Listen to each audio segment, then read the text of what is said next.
Hello students, आज हम आगे के इंट्रोडक्शन देखेंगे। 1.4 एक्सरसाइज का इंट्रोडक्शन देखेंगे। इससे पहले वाले वीडियो में हमने 1.3 प्रैक्टिस सेट कंप्लीट कर लिया है। अब हम उसके आगे का इंट्रोडक्शन देखेंगे। उसके आगे हमें दिया हुआ है intersection of set. Intersection of set किसे कहते हैं वो मैं आप लोगों को समझाऊंगी। पहले तो आप लोग देख लीजिए इंटरसेक्शन ऑफ सेट। कोई दो सेट के इंटरसेक्शन का साइन ये रहता है, यानी एन की तरह रहता है लेकिन थोड़ा एक्सपांडेड रहता है। इस तरह हमारा इंटरसेक्शन का साइन है, इसको इस तरह डिनोट या रिप्रेजेंट किया जाता है। और ये हमारा फॉर्मूला है इंटरसेक्शन का। ए इंटरसेक्शन बी, यानी सेट ए और सेट बी इंटरसेक्ट कर रहे एक दूसरे को, तो x स्लैश x यानी हमारा जो एलिमेंट x है वो epsilon A and x epsilon B, यानी वो जो हमारा वेरिएबल है हमारे a इंटरसेक्शन b के अंदर जो एलिमेंट है वो a और b दोनों में आता है। तो ये हमारा फॉर्मूला से याद रखें, काम आएगा आप लोगों को आगे। अब हम एक एग्जाम्पल देखेंगे वेन डायग्राम के थ्रू। पहले आप लोगों को मैंने वेन डायग्राम भी समझा दिया है, इससे पहले वाले वीडियो देखेंगे तो आप लोगों को समझ में आ जाएगा। तो पहले हमें दो सेट दिया हुआ है A और B, तो हम पहले A बनाते हैं। हम कोई भी डायग्राम बना सकते हैं और हम उसमें वैल्यू पुट कर देते हैं। पहले नाम लिख देते हैं A और वैल्यूज लिख देते हैं 1, 3, 5, 7। अब हम B देखेंगे, इन दोनों में हमें कोई भी एलिमेंट कॉमन दिख रहा है क्या? तो हाँ, हमें 3 कॉमन दिख रहा है, तो हम इसे इंटरसेक्ट करेंगे A से। ये हमारा B बन गया सेट B, और हम इसमें वैल्यू पुट कर देंगे 2, 3, 6 और 8। ये हमारा बन गया। अब ये देखिए, हम इसे इस तरह लाइन बना देते हैं। ये हमारा सेट B है सीधी लाइन से, और ये हमारा सेट A है। ये वेन डायग्राम के थ्रू मैंने आप लोगों को बताया। ये हमने इसको कवर कर दिया। तो आप लोग देखिए, इसमें है ना 3 को इंटरसेक्ट हो रहा है। इंटरसेक्ट मतलब आप लोगों को पता है, कोई दो लाइन जब एक दूसरे को क्रॉस करती है तो उसे इंटरसेक्शन बोलते हैं। तो हमारा 3 इस इंटरसेक्शन एरिया में आ रहा है, तो हम इसे लिखेंगे A इंटरसेक्शन B, यानी हमारा A इंटरसेक्शन B होगा 3, यानी हमारे A इंटरसेक्शन B का एलिमेंट जो होगा वो 3 होगा। तो इस तरह आगे भी आप लोगों को सॉल्व करना है, तो देखना है जो एलिमेंट दोनों में कॉमन है वो इंटरसेक्शन का होगा। अब हम इसकी कुछ प्रॉपर्टीज देखेंगे। इसमें 7 प्रॉपर्टीज है। फर्स्ट प्रॉपर्टी देखेंगे A इंटरसेक्शन B। हमें ये सातों प्रॉपर्टीज को हमेशा ध्यान में रखना है, फिर आगे हम इसके प्रॉब्लम सॉल्व करेंगे तो हमें इजी होगा। A intersection B equals to B intersection A, यानी अगर हमारे A सेट और B सेट में कोई इंटरसेक्शन निकलता है तो हम उसको इस तरह भी लिख सकते हैं B इंटरसेक्शन A। अगर आप लोगों को B इंटरसेक्शन A पूछा रहा तो आप लोग कंफ्यूज मत होइएगा, दोनों का मतलब एक ही होता है। यानी अगर हमसे पूछा जाए कि B इंटरसेक्शन A क्या है, तो हमारा वही होगा कि B A से 3 से इंटरसेक्ट कर रहा है। अब हम दूसरा प्रॉपर्टी देखेंगे। दूसरी प्रॉपर्टी है if A subset of B, यानी मैंने आप लोगों को सबसेट तो पढ़ाया है। अगर A B का सबसेट होगा, यानी B के अंदर उसके एलिमेंट्स आएंगे, तो A is intersection of B, यानी A इंटरसेक्शन ऑफ B होगा इक्वल्स टू A, यानी हमारी वैल्यू A आएगी। अगर हमारा सबसेट A होगा, B का सबसेट होगा A। अब हम थर्ड प्रॉपर्टी देखेंगे। ये भी दोनों एक दूसरे से रिलेट करती है। अगर आपको एक याद रहेगा तो दूसरा भी याद रहेगा। अगर A intersection B equals to B है, यानी हमें ये वैल्यू लिखने से हमारी जो एलिमेंट्स है वो B के ही एलिमेंट्स आएंगे, सेट B के ही एलिमेंट्स आएंगे, तो हमारी आंसर जो होगा वो सेट B ही होगा। और हम इसे B सबसेट ऑफ A लिख देंगे, यानी B A का सबसेट होगा। जैसे कि आप लोगों को सेट पता है, ये एक सेट होता है, इसके अंदर कोई भी सेट ये सबसेट होता है उसका। जैसे ये A है और ये B है, ये B सबसेट ऑफ A है। तो अगर हमें बोला गया A इंटरसेक्शन ऑफ B, यानी जब हम इसे इस तरह क्रॉस करेंगे और बी में इस तरह क्रॉस करेंगे तो जो सारे बी के एलिमेंट्स हैं वो बी ही होंगे, यानी सारे इंटरसेक्टिंग एलिमेंट बी के ही एलिमेंट होंगे। उसी तरह ये भी है। अब हम फोर्थ प्रॉपर्टी देखते हैं। फोर्थ प्रॉपर्टी है ए इंटरसेक्शन ऑफ बी सब सेट ऑफ ए, यानी ए हम ए बनाएंगे, उसमें बी को इंटरसेक्ट करेंगे तो वो बी में ए सबसेट होगा, यानी बी ए का सबसेट होगा। उसी तरह ये भी दिया हुआ है A intersection of B is subset of B, यानी ए और बी में जो इंटरसेक्शन हो रहा है वो बी का सबसेट होगा। ये देखिए हमने इधर पे इंटरसेक्ट किया है ए और बी को, तो ये जो हमारा इंटरसेक्शन है वो हमारे बी के अंदर आ रहा है, तो ये जो इंटरसेक्शन की वैल्यू है वो सबसेट के तौर पे हमारे बी के अंदर आ रही है। उसी तरह यहाँ पर भी देखिए ए और बी को हमने इंटरसेक्ट किया है तो हमारी वैल्यू 3 है, तो हमने ये ए के सेट में देखा तो हमारा 3 जो है वो ए का सबसेट है, यानी हमारा इंटरसेक्टिंग वैल्यू ए का सबसेट है। उसी तरह इंटरसेक्टिंग वैल्यू बी का सबसेट है। अब हम फिफ्थ प्रॉपर्टी देखेंगे A intersection of A dash, यानी complement of set A equals to 5, यानी नल कोई भी नहीं होगी। यानी हम जानते हैं कि कॉम्प्लीमेंट ऑफ सेट किसे कहते हैं। Complement of set union set में सबसेट को निकाल कर जो एलिमेंट्स बचते हैं उन्हें कॉम्प्लीमेंट ऑफ सेट कहते हैं। तो जब दोनों इंटरसेक्ट नहीं करेंगे तो उनमें से कोई भी कॉम्प्लीमेंट होगा ही नहीं, तो उसमें से कोई एलिमेंट नहीं निकलेंगे। अगर एक दूसरे से वो इंटरसेक्ट कर गए तो वो कॉम्प्लीमेंट नहीं होगा या तो ये सबसेट नहीं होगा। तो ये प्रॉपर्टी भी हमेशा याद रखिए। ए इंटरसेक्शन ऑफ 6 देखते हैं हम, ए इंटरसेक्शन ऑफ ए ही होगा, यानी ये जो ए है इसके अंदर ए सारा इंटरसेक्ट कर रहा है एक दूसरे से, तो इसकी वैल्यू पूरी ए ही होगी। अब हम देखेंगे ए इंटरसेक्शन ऑफ 5 यानी नल सेट। अगर हमारा ए नल सेट से इंटरसेक्ट कर रहा है तो उसकी वैल्यू नल ही होगी, यानी वो किसी से इंटरसेक्ट नहीं करेगा तो उसकी वैल्यू नल हो जाएगी। तो ये 6 प्रॉपर्टीज आपको याद रखनी है, बहुत इजी, अगर आप लोग ध्यान से देखेंगे तो समझ में आ जाएगा। हमने अब इंटरसेक्शन देख लिया है, इंटरसेक्शन ऑफ 2। अब हम देखते हैं डिसजॉइनिंग सेट। डिसजॉइनिंग सेट क्या होता है कि जो दो सेट्स में एक भी एलिमेंट सेम ना हो, यानी एक भी एलिमेंट कॉमन नहीं हो। तो ये बहुत सिंपल सा है डिसजॉइनिंग सेट, मतलब दो सेट्स को ज्वाइन ना करे, अलग अलग उसके एलिमेंट्स हो। अब हम थर्ड देखेंगे यूनियन ऑफ 2 सेट्स। यूनियन क्या होता है? इंटरसेक्शन हो गया, जो इंटरसेक्ट करता है यानी दोनों में आता है वो। और यूनियन किसे कहते हैं वो हम देखेंगे। तो यूनियन को रिप्रेजेंट करते हैं ये यू से, लेकिन ये थोड़ा एक्सपांडेड है, जिस तरह एन एक्सपांडेड था इंटरसेक्शन के लिए वैसे ही यू एक्सपांडेड है यूनियन के लिए। अगर आप ऐसा सिंपल यू बनाएंगे तो आपका वो यूनिवर्सल सेट लगेगा, इसलिए थोड़ा एक्सपांड करके बनाना है इस तरह, तो ये हमारा यूनियन लगेगा। तो ये हमारा सिंबल है, हम इससे डिनोट कर सकते हैं यूनियन सेट को। अब हम देखते हैं फॉर्मूला दिया हुआ है ए यूनियन बी। तो x/x एप्सिलॉन ए और x एप्सिलॉन बी, यानी हमारे ए यूनियन बी में जो हमारा x वेरिएबल एलिमेंट है वो ए में होगा या फिर बी में हम लिखेंगे। और इंटरसेक्शन में हमने एंड डाला था, लेकिन यहाँ पर और है, तो ये दोनों फर्क याद रखिएगा, नहीं तो आप लोग एंड और का फर्क करके मिस्टेक कर सकते हैं। अगर एंड आ गया तो उल्टा यानी एन हो जाएगा, और यू आया यानी और होना चाहिए, तो फॉर्मूला याद रखिएगा। तो अब हम एक एग्जाम्पल देखते हैं, हम वेन डायग्राम के जरिए इसको समझेंगे। तो पहले हमें सेट ए दिया है, सेट बी दिया है। सेट ए में -1, -3, -5 और 0 है, और सेट बी में 0, 3, 5 है। तो अब हम इसे वेन डायग्राम के थ्रू रिप्रेजेंट करेंगे।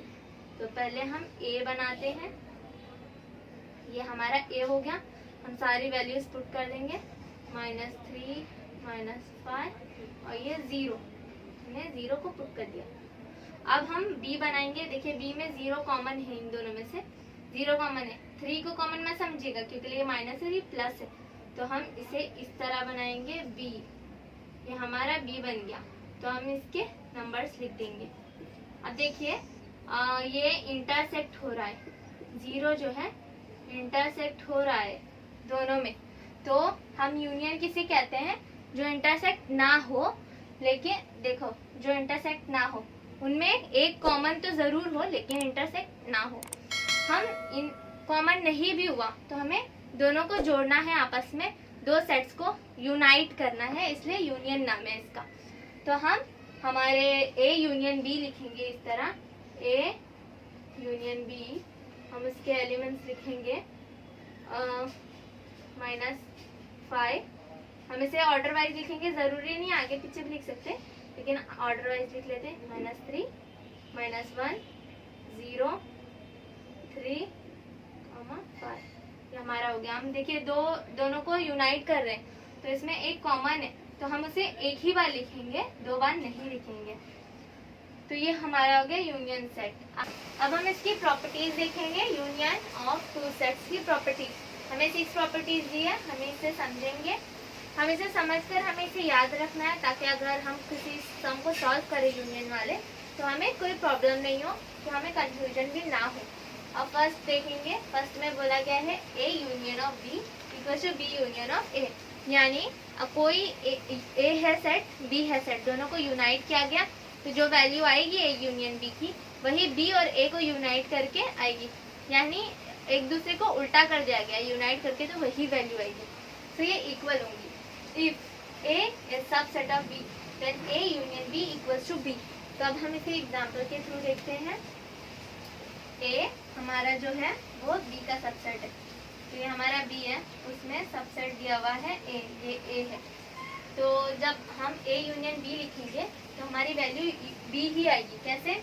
हम ए की भी वैल्यू लिखेंगे और ए के भी एलिमेंट्स लिखेंगे और बी के भी एलिमेंट्स लिखेंगे। तो ये यूनियन, ये सबसेट है ए पहले से बी का, तो जाहिर सी बात है बी में वो एलिमेंट्स पहले से आएंगे, यानी बी उसका यूनिवर्सल सेट है। तो ये सारे एलिमेंट्स को हम बी में कंसीडर करेंगे, तो ये इक्वल्स टू बी हो गया। अब हम थर्ड देखते हैं। थर्ड में है A subset of A union B, यानी ए खुद का सबसेट है, यानी ये देखिए ए है। इसी एग्जाम्पल में आपको समझाती हूँ। ये जो ए है, ए सबसेट है, वो खुद का ही सबसेट है, यानी ए के जो वैल्यूज है वो ए में ही है। तो ये हमारा ए हम कंसीडर कर लेंगे ए इक्वल, और ए यूनियन बी हो जाएगा। या फिर हम इसे बी सबसेट ऑफ ए लिख करके भी जो वैल्यू आएगी हम इसे बी ही देंगे, यूनियन हो जाएगा।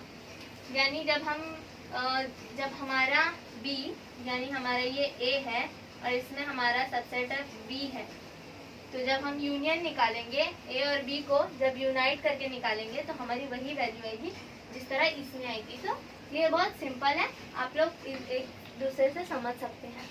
अब हम फोर्थ प्रॉपर्टी देखेंगे। फोर्थ प्रॉपर्टी हमारी है A union of complement of A.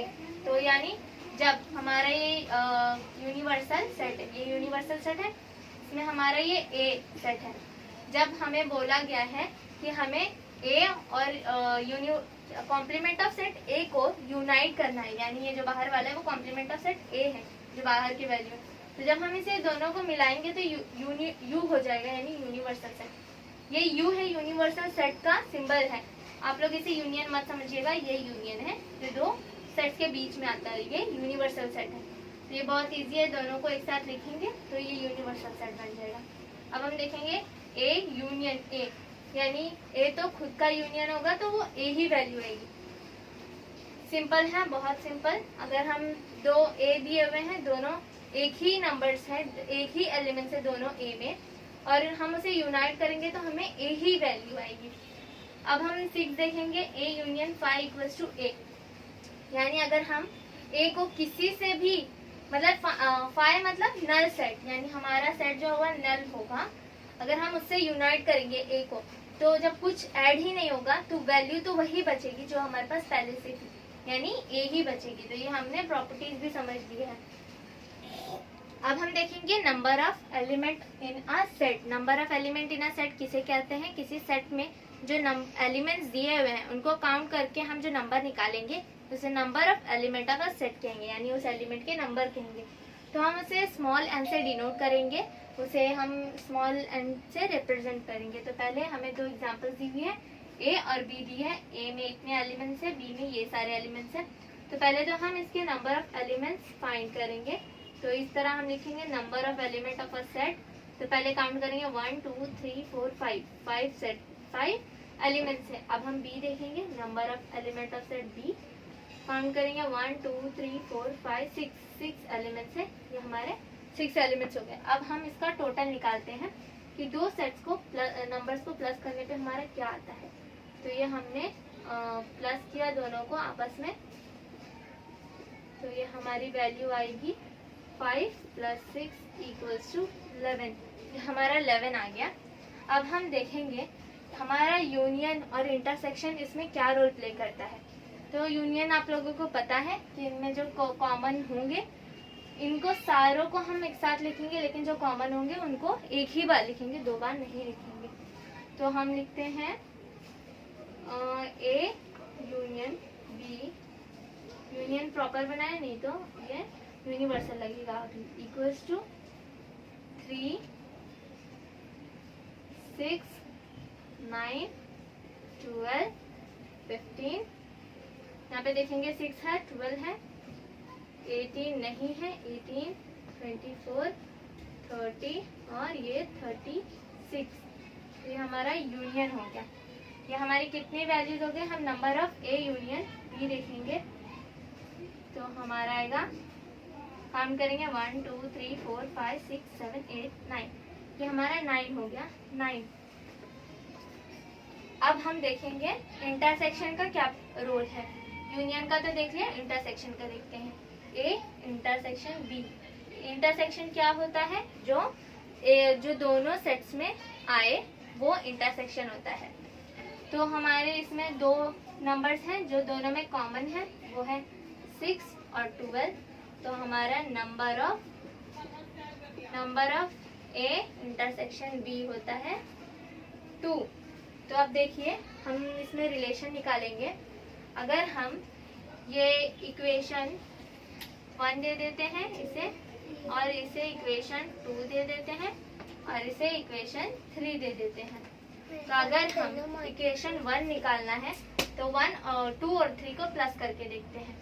तो हमारा इक्वेशन 2 है A union B plus A intersection number of A intersection B equals to 9 + 2 = 11 हो जाएगा। ये हमारा वैल्यू आ गई। देखिए 1 और 3 का 1 इक्वल्स टू, हमने 1 इक्वेशन निकालने के लिए 2 और 3 को प्लस किया तो हमारा ये आ गया।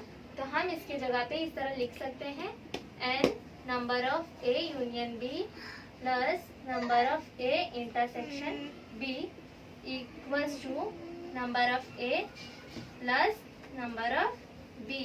ये हमारा एक फॉर्मूला बन गया है, आगे सम सॉल्व करने के लिए ये काम आएगा। अब आपको प्रॉपर्टीज बताती हूँ। हम इसकी प्रॉपर्टीज देखेंगे।